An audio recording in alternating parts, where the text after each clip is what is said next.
Support for WUWM podcasts comes from Potawatomi Casino Hotel Milwaukee, home to 24/7 excitement, dining, and an on-site hotel at 1721 West Canal Street.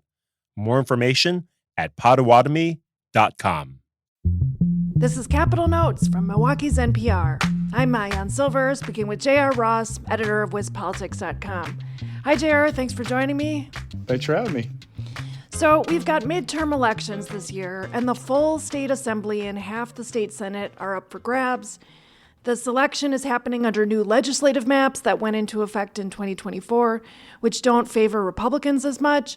Last week, there were some announcements from Senate Republicans who said they aren't running for re-election, including Devin LeMahieu, the Senate Majority Leader from Oostburg. What do we need to know here?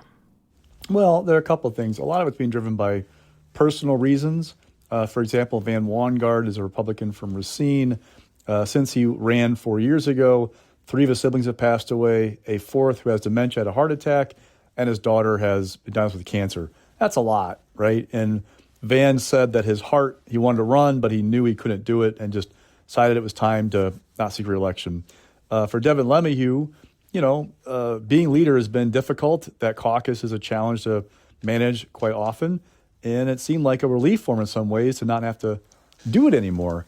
So definitely some personal reasons involved with these retirements. But when you look at them collectively, you kind of go, this is not sending a great message for Republicans about what they think of their chances for this fall.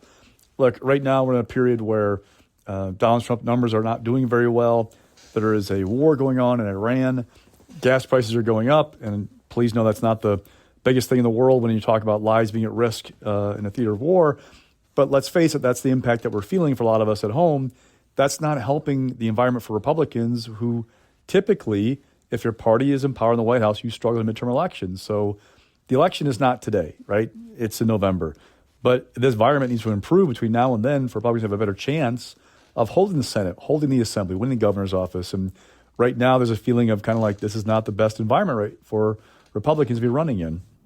And how do the decisions of these legislators to not run again tie into the new maps, or don't you think that's an influence at all? For Wangard, of these retirements, he has the biggest swing seat. It's slight edge to Democrats there. Kamala Harris got more votes than Donald Trump in 2024. Rob Hutton in his seat, suburban Milwaukee, Republican, he's not running again. That was a +6 seat for Harris in 2024. So, it might have played a factor in some ways, but again, for Wangard, it was obvious there was a lot of personal stuff going on that made it impossible for him in his mind to run.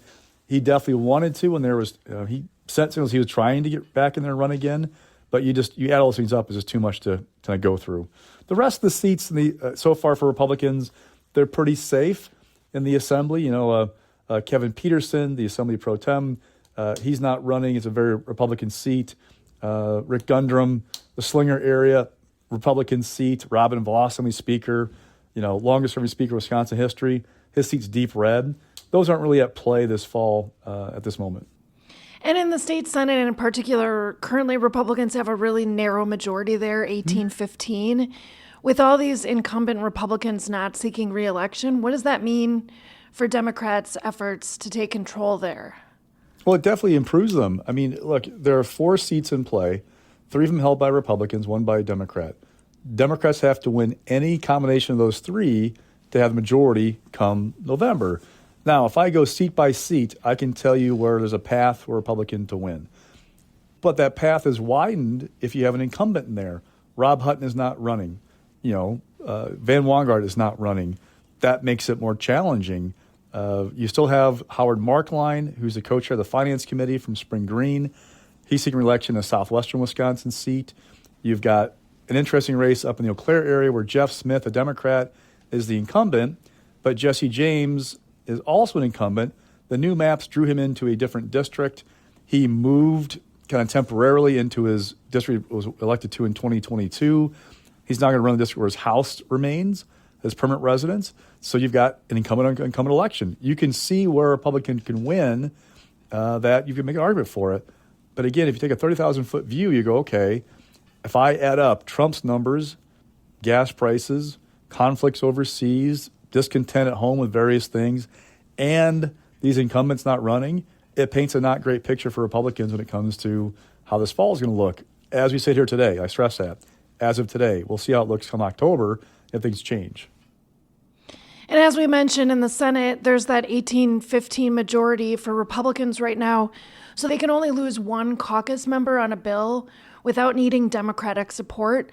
And some people have insisted that the majority party should only pass legislation if there's enough support from the caucus to avoid relying on votes from the minority party, which is in this case Democrats. That's called the Rule of 17. How has this influenced lawmaking in recent years in the state Senate? Well, that rule is interesting because it's been selectively enforced, number one, and it's not really like a hard, fast rule that like everybody lives up to it. Actually, Devin LeMahieu, the outgoing majority leader, his office gave me a spreadsheet that had, going back to 2003-04, every session, how many bills passed with less than 17 votes from the majority party. There were a lot of them, dozens of them. The only session in where no bills passed with less than 17 votes from the GOP, from the majority, was 21-22, Devin's first session as leader.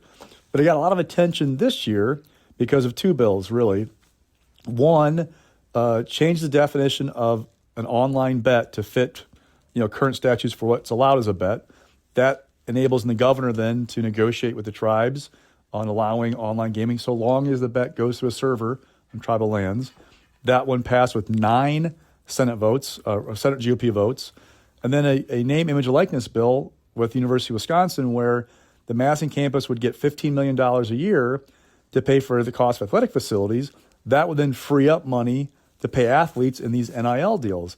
That got 11 GOP votes. So much higher bar there in terms of needed support from the minority party than usual.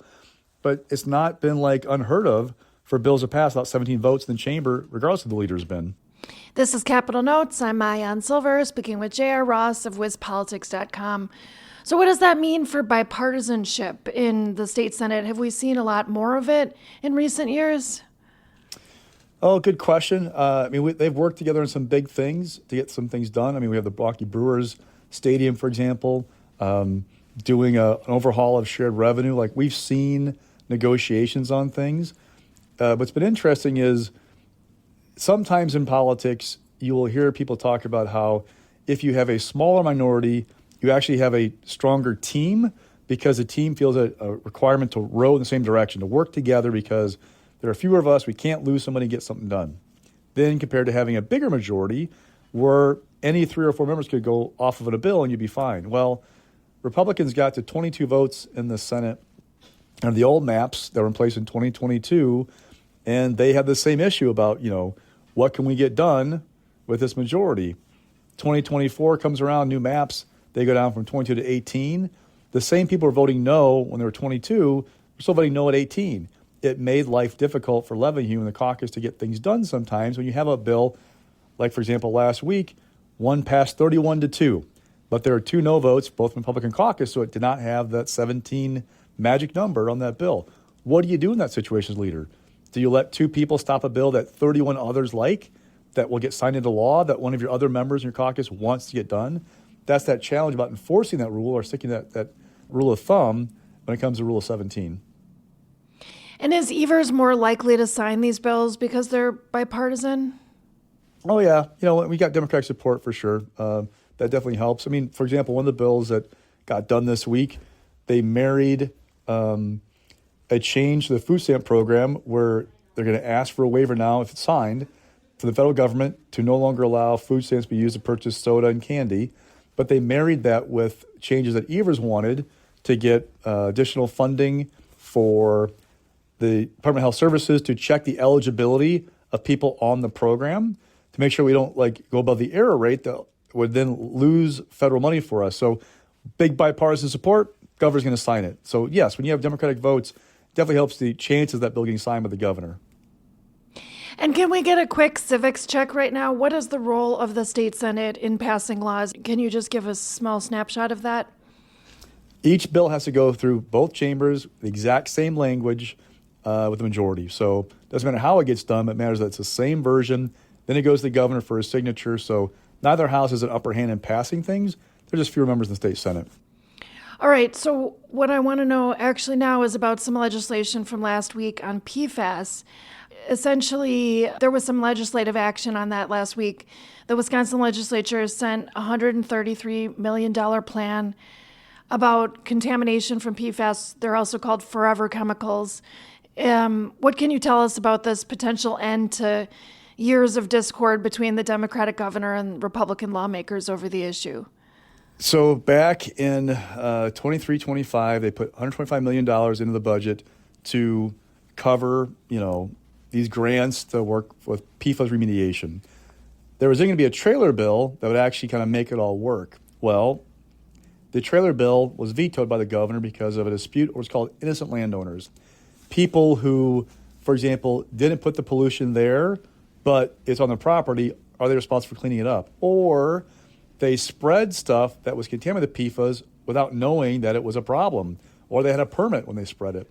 So there's all this back and forth about what you do with those folks who maybe necessarily weren't, at fault in a way. That finally got hammered out. That cleared the way for this to get done.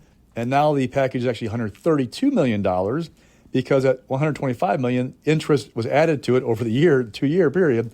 Now there's more money for these grants. And Wisconsin villages, towns, cities like Campbell and western Wisconsin have been dealing with PFAS pollution in their groundwater. Essentially, Campbell's 4,300 residents have been drinking bottled water ever since state health officials warned them in 2021 that the wells were contaminated. Did you sense this kind of legislative urgency in the government, or, why was there, you talked a little bit about the gridlock, but overall, why didn't it happen sooner? Yeah, they wanted to get it done. I mean, the governor had problems with the original language, and they finally had a pressure point, which is the end of this session. They did not want to have this go into next session, the next January, and have to try and do it all over again. So there was a pressure point of the assembly leaving in February that got to hammer out. In fact, the last day of the session, we waited for hours as there were people in a room going over the language word by word, comma by comma, to make sure they were on board with how it was worded to everybody's satisfaction, then pass the bill. As always, thanks for this insight into state government, JR, and thanks for joining me on Capitol Notes. Anytime. That was J.R. Ross, editor of WisPolitics.com, speaking with me, WUWM's Maayan Silver.